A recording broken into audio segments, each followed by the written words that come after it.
Bonjour et bienvenue dans Bonjour chez vous. Alors cette année 2026 commence à s'entamer petit à petit et aujourd'hui on veut voir comment se préparer à vivre cette année. Est-ce qu'il y a des choses qu'on peut faire, qu'on peut mettre en place dans cette nouvelle année qui commence? Et je suis encore avec notre invité de la semaine, Pierre-Daniel Martin, et Aurélie vient nous rejoindre. Bonne année Aurélie. Bonne année Evelyne, bonne année. Merci Aurélie, bonne année. Merci. Bienvenue encore, Pierre-Daniel. Quel plaisir d'être avec vous, vraiment. Vous nous avez édifiés tout au long de la semaine. Vous avez partagé des choses parfois même inattendues, des anecdotes surprenantes. Vous êtes passionnant. Vous êtes vraiment passionnant. Merci beaucoup d'être avec nous. Hein. C'est surtout le Seigneur qui est passionnant. C'est vrai, c'est vrai. C'est pour lui. Il vous rend passionnant alors. Hein. Amen. Merci. À lui la gloire. Amen. Toute la gloire. Amen. Alors aujourd'hui, on parle de se préparer pour entrer dans cette nouvelle année et on a des conseils plutôt pratico-pratiques à vous partager. Mais avant ça, je vais laisser la parole à toi, Aurélie, pour notre pensée du jour.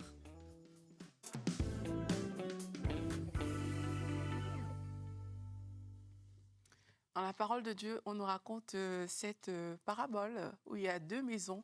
Et il y a une maison qui a été construite sur le roc et il y a une autre maison qui a été construite avec des matériaux pas solides du tout. Et la Bible nous dit que la pluie est arrivée, les vents sont arrivés, les tempêtes sont arrivées. Et bien entendu, vous savez, la maison qui a persisté, c'est la maison qui a été construite sur le roc. Et la différence dans cette histoire, c'est quoi? C'était pas vraiment la pluie, le vent, la tempête. La différence, c'était des fondations, les fondements même des deux maisons dont il est question. Et alors qu'on parle de comment se préparer en 2026, j'aimerais tout simplement vous dire qu'on ne contrôle pas toujours ce qui va arriver demain. On ne sait pas le vent, la tempête qui peut arriver, mais on peut être solide, on peut choisir de bâtir et de construire sur le roc afin de se préparer.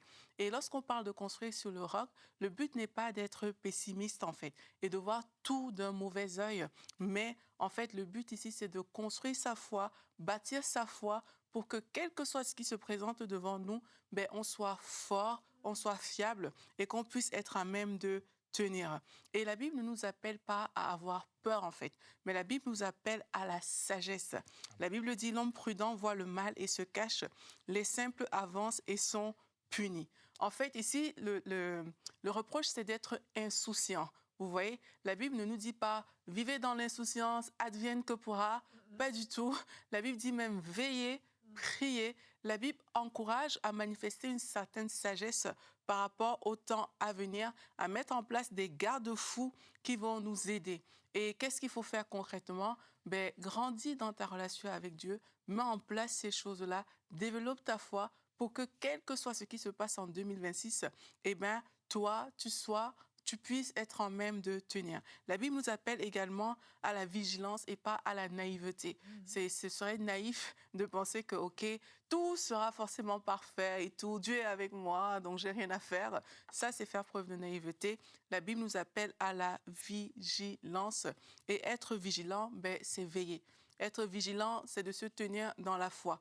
Être vigilant, c'est de prier. Être vigilant, c'est de faire confiance à Dieu. C'est bâtir sa foi pour que, quel que soit ce qui se passe, comme j'ai dit, on soit à même d'affronter ces choses-là. Donc la question aujourd'hui, c'est pas tant que ça de savoir qu'est-ce qui va arriver vraiment en 2026.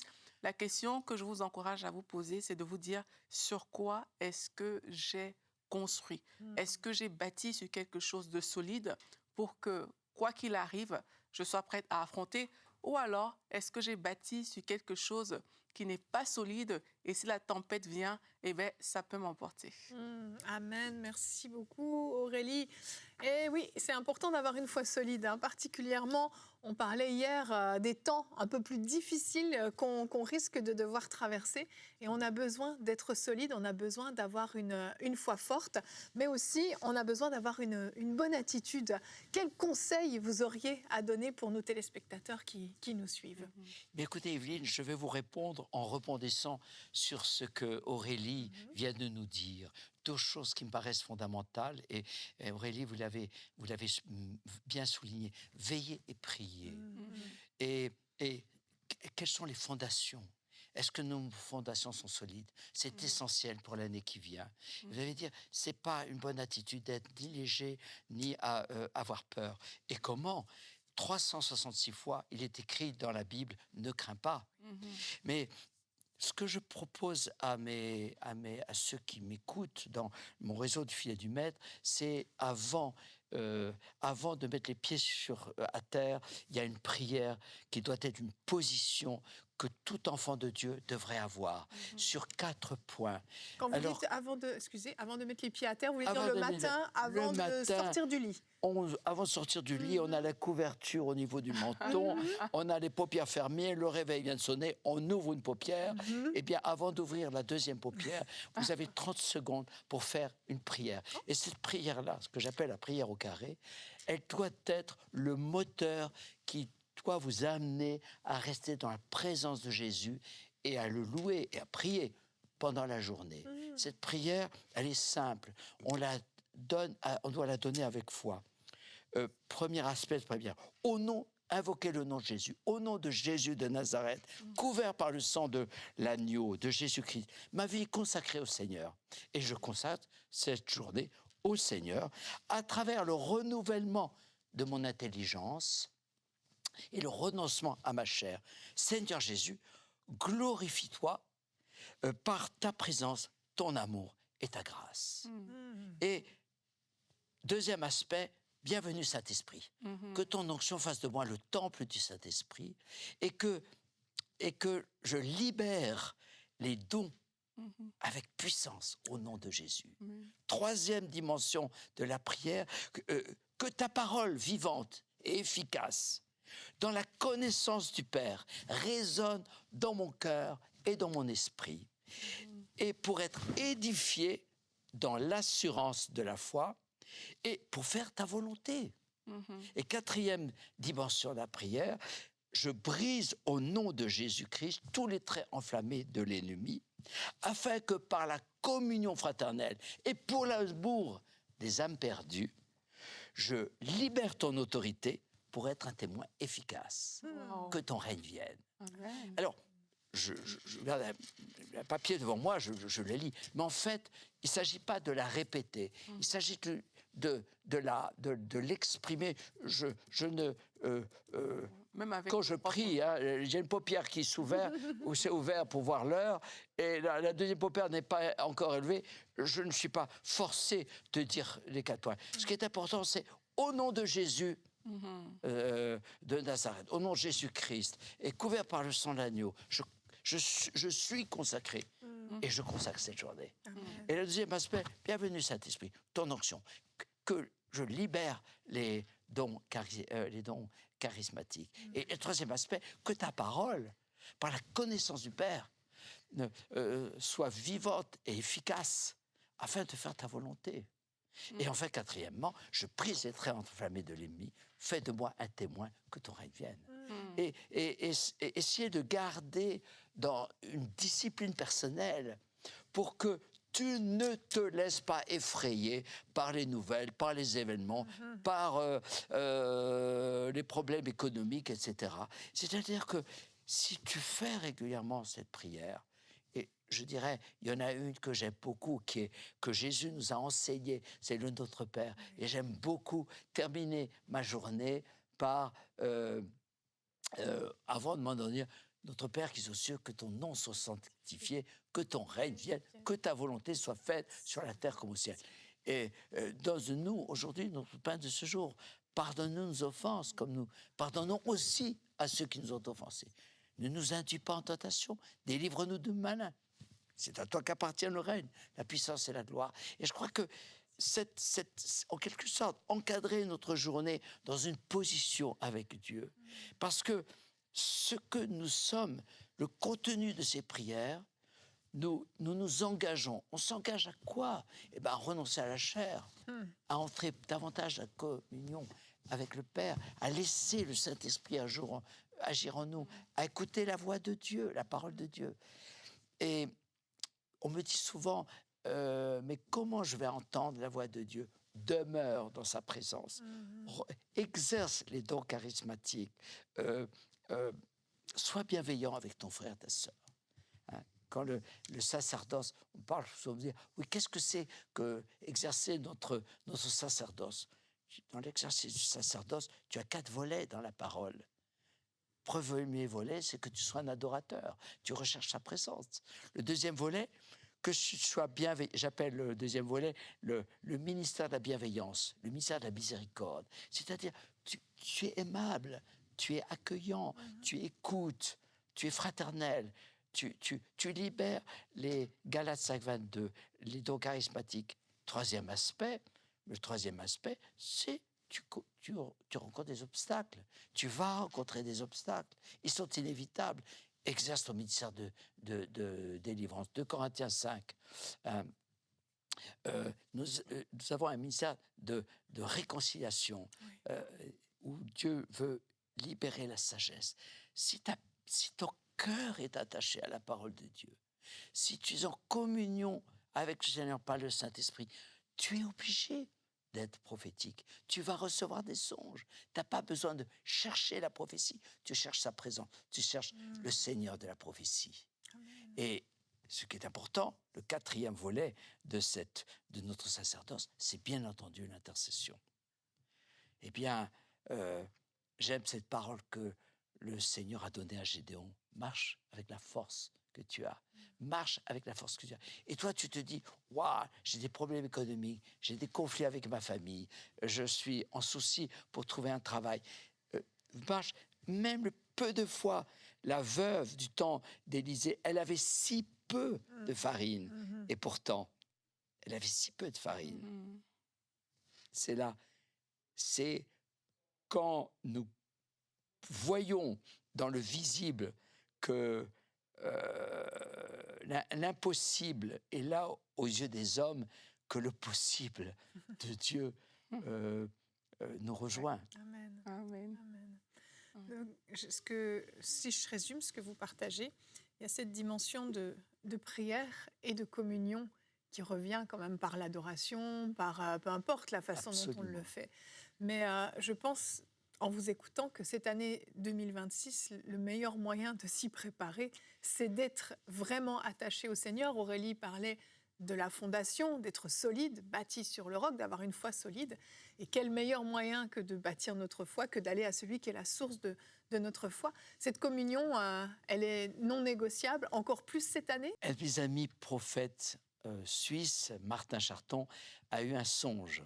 Et il a vu des chrétiens suivre Jésus. Jésus marchait devant, c'était une atmosphère un peu sombre, mais ceux qui suivaient Jésus, il y avait comme 2 groupes, ceux qui étaient tout près de Jésus et ceux qui étaient là, mais à une petite distance du Seigneur. En arrière. Mais ils amenaient la lumière, les uns comme les autres. Et à un moment, Jésus a bifurqué et a tourné, a pris une rue. Mais ceux qui étaient tout près de lui ont vu Jésus bifurquer et le suivre. Mais ceux qui étaient à une certaine distance n'ont plus vu Jésus. Ils n'ont plus vu. Et le Seigneur lui a dit, regarde, restez avant tout proche de moi. Ne perdez pas de vue la marche où je vous conduis. Wow. Moi, ce qui m'interpelle quand même, c'est que on en revient au basique, on en revient aux fondamentaux. Oui. Et quelquefois, qu'on pose des questions comme comment se préparer pour vivre une nouvelle année, on s'attend à des grandes choses qui vont être communiquées. Des nouvelles, des révélations. C'est ça. Mais là, on tombe vraiment dans des fondations de la vie chrétienne qu'on est supposé vivre tous les jours, quelle que soit l'année dans laquelle on est. Et c'est important de se dire que si le Seigneur nous ramène dans les basiques, ça veut dire que peut-être qu'il y a des choses qu'on a négligées et c'est très important de revenir à ça. Je ne sais pas si vous avez quelque chose que vous pouvez nous dire par rapport à ça. Absolument. Plus les temps sont durs, plus nous allons dépendre de Jésus. Et plus nous allons libérer le caractère de Christ. Jésus a dit à ses disciples, sans moi, vous ne pouvez rien faire. Et cette dépendance, elle a 2 volets. Elle n'est pas seulement dans une relation avec le Père, le Fils et le Saint-Esprit. Elle est aussi dans une relation collective où on manifeste, je dirais, la compassion, on manifeste d'autres solidarités. Dans la vie, on n'a pas tout. Alors, ce qui est un grand danger, il y a deux dangers pour 2026. Le premier danger, c'est de rester seul. C'est absolument vital, essentiel de ne jamais rester seul. Au lieu de dire celui-ci ou celle-là que je croise me déçoit, à quoi bon, ne reste pas seul. Tu auras toujours besoin de tes frères, de tes sœurs, de ceux qui partagent ta foi. Et là, la deuxième chose, c'est ce qui a déjà été dit moult fois par les émissions précédentes. Ne portons pas les yeux ce que sur le tourbillon, sur le degré de peur des nations, mais portons nos yeux sur Jésus. Il revient bientôt. Jésus n'a-t-il pas dit, lorsque vous verrez ces choses arriver, relevez la tête parce que votre délivrance approche. Vraiment, vraiment. Je vais revenir sur le premier point que vous donnez par rapport au fait de rester seul. Parce que je crois qu'on est dans une société où on veut s'isoler. On n'a plus envie de se battre avec les autres, d'être confronté. On est confortable à la maison et on a accès à tout. On a accès à la parole, à des prédications, on a tout en ligne. C'est facile, à la nourriture spirituelle et charnelle, effectivement. Mais c'est pas suffisant. Mais non, c'est ça. Mais c'est le grand malheur, en fait, de cette société, c'est que ça nous fait croire qu'on est bien. Mais pourquoi c'est si important d'être en groupe, de ne pas rester seul, d'être au moins à deux, disons? Les trois ennemis de la solitude, c'est le matérialisme, la déception et la peur de souffrir.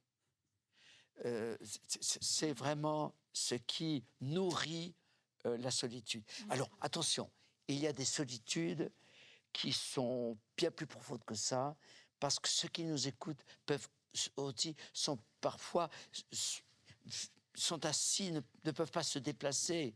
Oui, c'est pas une solitude voulue, en fait. Non, pas du c'est tout. ça. Là, on parle de solitude voulue consciemment. Et ce sont des personnes, voilà, c'est bien de cela dont il s'agit.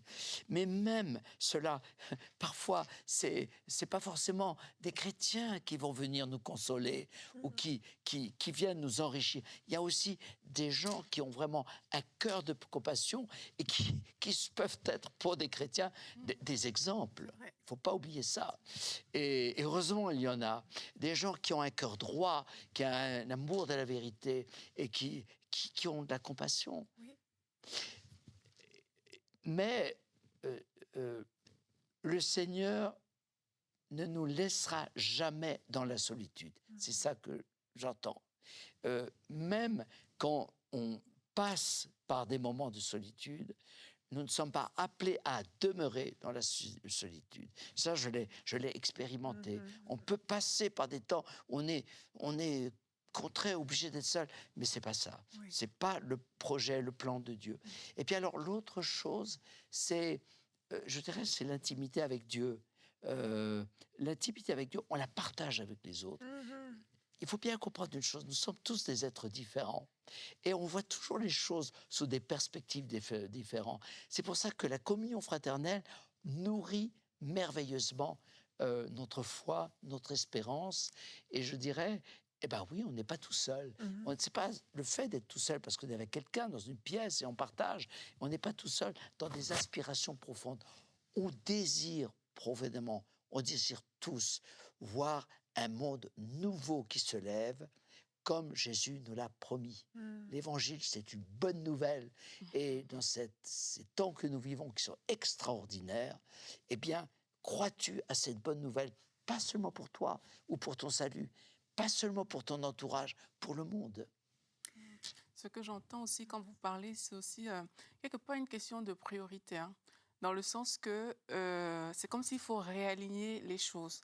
Comme on a dit, revenir aux bases, mais peut-être les personnes qui n'avaient pas les bonnes priorités pour entrer dans cette année 2026, ces personnes-là doivent comme réaligner les priorités pour s'aligner à la direction que le Seigneur a prévue justement pour cette année. Tout à fait. Et ça passe par cette intimité avec Dieu, ça passe par être généreux, comme vous avez dit, ne pas rester seul, peut-être aller dans une église locale pour les personnes qui nous écoutent, parce qu'on croit aussi que ça passe par là. Mais en termes de priorité, ce que je comprends, c'est qu'il y a plusieurs de nos priorités qui doivent changer pour s'aligner dans la direction et dans la voie que le Seigneur a prévue. Et c'est un chemin de tous les jours. Quand je vous entends parler, c'est que c'est pas un truc ponctuel, c'est un chemin de tous les jours. Et tous les jours, il va falloir faire cet alignement-là. Et c'est comme ça qu'on va pouvoir passer cette année 2026. On est humain. Quand on a été blessé, quand on a été déçu, on se fait facilement piéger par nos sentiments, par nos émotions. Et il n'y a pas que les émotions. L'émotion, c'est le ressenti. Il n'y a pas que les sentiments. Même si on a des sentiments négatifs, la parole de Dieu nous invite à regarder ce qui est positif. Et demain sera toujours meilleur qu'aujourd'hui. Mais il y a aussi la foi. Et la foi est un défi face à parfois des vagues d'émotions négatives, parce qu'on a vécu des traumas. Mais je crois beaucoup, Aurélie, je crois beaucoup à la puissance du sang de Jésus. Je crois beaucoup au pardon. Je crois beaucoup que nous avons à renoncer à nos sentiments, donc à notre chair, parce que nos sentiments, c'est notre chair, mais on doit entrer dans la vie d'esprit. Et la porte de la vie d'esprit, c'est la foi en la parole et dans l'obéissance. Et c'est pour ça que 2026 va être une grande année pour ceux qui s'attachent à Jésus. Une grande année. C'est une année de défis, mais Dieu, face aux défis que beaucoup auront affrontés, Dieu veut libérer. Dans ce que vous disiez, ce réajustement, le Seigneur veut nous encourager et nous amener à une nouvelle dimension de foi, de révélation et du cœur du Père, Vraiment, bien sûr. Vraiment. Et avant de terminer cette belle émission qui est extrêmement édifiante, il y avait une chose aussi que j'avais à cœur de partager par rapport à l'importance de se préparer, c'est aussi cette dimension de sanctification. Et hier, vous en parliez un petit peu, qu'il y aura un choix à faire. Et parmi ces choix, on fait des choix, des actions qu'on pose, des choses qu'on fait ou qu'on ne fait pas, de comment on se comporte, de comment on est avec les autres. Et le verset du jour est dans 2 Timothée 2 au verset 21. Et ce verset nous dit que si donc quelqu'un se purifie de ces choses, je vous laisserai aller lire la liste, il sera un vase d'usage noble, saint, utile à son maître, prêt pour toute bonne œuvre. Et on a parlé beaucoup cette semaine de manifester le royaume de Dieu. Et c'est un vase d'usage noble qui peut manifester le royaume de Dieu, des choses bonnes, ces bonnes œuvres que Dieu a préparées pour nous, pour qu'on puisse les manifester. Mais on ne peut pas cohabiter un peu lumière, un peu ténèbres. Un jour, je suis lumière, demain, je suis ténèbres. Et je crois vraiment que cette dimension du royaume doit se manifester en totalité au travers de nous et aussi par les choix qu'on va faire. Et plus, ce que vous avez dit m'a vraiment émue par rapport à ce rêve que votre ami a fait, parce que je me dis, avoir vu Jésus, avoir été si proche de lui, mais le perdre de vue à un moment donné, c'est tragique.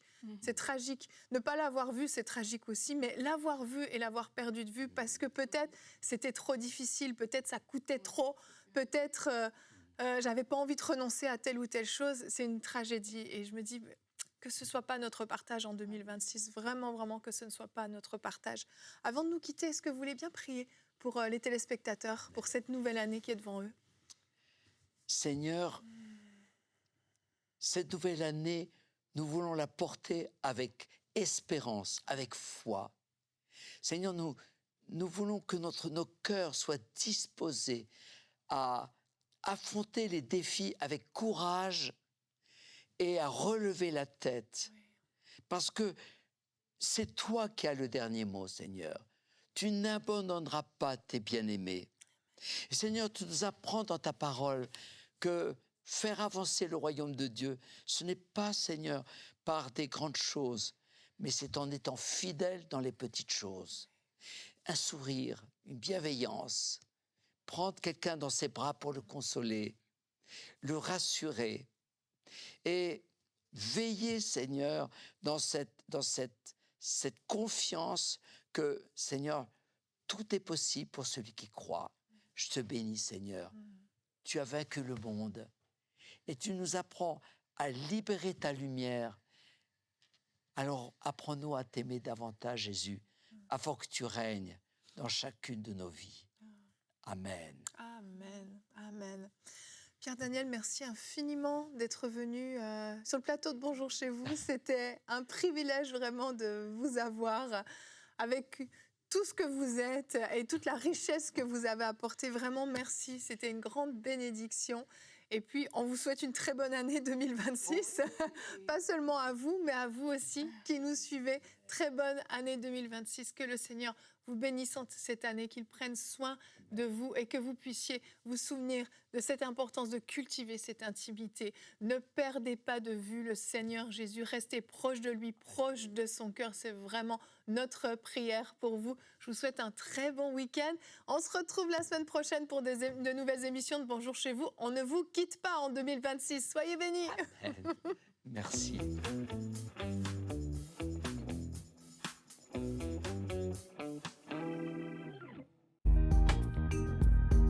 Merci à tous nos précieux partenaires grâce auxquels cette émission a pu être réalisée.